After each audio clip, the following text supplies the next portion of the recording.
নেতানিয়াহুর গাজা শহর দখলে নেয়ার পরিকল্পনা অনুমোদন করল ইসরায়েল। ইসরায়েল নিরাপত্তা মন্ত্রিসভা গাজা সিটি নিয়ন্ত্রণে নেয়ার একটি পরিকল্পনা অনুমোদন করেছে বলে জানিয়েছে প্রধানমন্ত্রী বেনিয়ামিন নেতানিয়াহুর দপ্তর। প্রধানমন্ত্রীর কার্যালয় থেকে জানানো হয়, মন্ত্রিসভার অধিকাংশ সদস্য মনে করেন বিকল্প পরিকল্পনাটি হামাসকে পরাজিত করা বা অপহৃতদের ফিরিয়ে আনার লক্ষ্যে সক্ষম নয়। তাই এই সিদ্ধান্ত নেওয়া হয়েছে। এই পরিকল্পিত অভিযান দেশের অভ্যন্তরে তীব্র বিরোধিতার মুখে পড়েছে, বিশেষ করে জিম্মিদের পরিবারের পক্ষ থেকেও। মধ্যপ্রাচ্য নিয়ে বিবিসির সংবাদদাতা বলছেন, এই পদক্ষেপের ফলে আন্তর্জাতিক মহলে আরও একঘরে হয়ে পড়তে পারে ইসরায়েল। নেতানিয়াহুর সরকার ক্রমবর্ধমান চাপের মুখে রয়েছে যুদ্ধ বন্ধ করতে এবং গাজায় মানবিক সহায়তা প্রবেশের অনুমতি দিতে। এদিকে বৃহস্পতিবার ফক্স নিউজ চ্যানেলকে দেওয়া এক সাক্ষাৎকারে ইসরায়েলের প্রধানমন্ত্রী বেনিয়ামিন নেতানিয়াহু বলেছেন, সমগ্র গাজার ওপর সামরিক নিয়ন্ত্রণ নিতে চায় ইসরায়েল। ইসরায়েল কি পুরো গাজা দখল করতে চায়?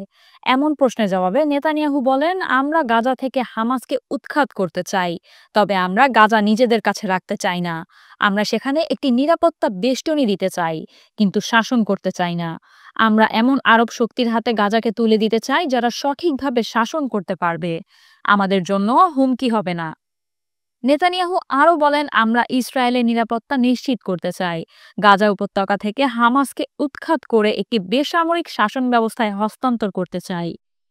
এদিকে ইসরায়েলের নিরাপত্তা মন্ত্রিসভা সমগ্র গাজা দখলে নেতানিয়াহুর প্রস্তাবে অনুমোদন দিয়েছে বলে জানিয়েছে গণমাধ্যম এক্সিওস। ইসরায়েলি এক কর্মকর্তার বরাত দিয়ে এই তথ্য জানানো হয়েছে। অন্যদিকে নেতানিয়াহুর এমন মন্তব্যের পর প্রতিক্রিয়া জানিয়েছে হামাস। তারা সতর্ক করে বলছে, এই পরিকল্পনার অর্থ হলো নেতানিয়াহু তার ব্যক্তিগত স্বার্থ পূরণের জন্য গাজায় অবশিষ্ট ইসরায়েলি জিম্মিদের বলিদান দিতে ইচ্ছুক। এক বিবৃতিতে হামাস বলেছে, নেতানিয়াহু তার গণহত্যা এবং বাস্তুচ্যুত করার পদ্ধতি অব্যাহত রেখেছেন।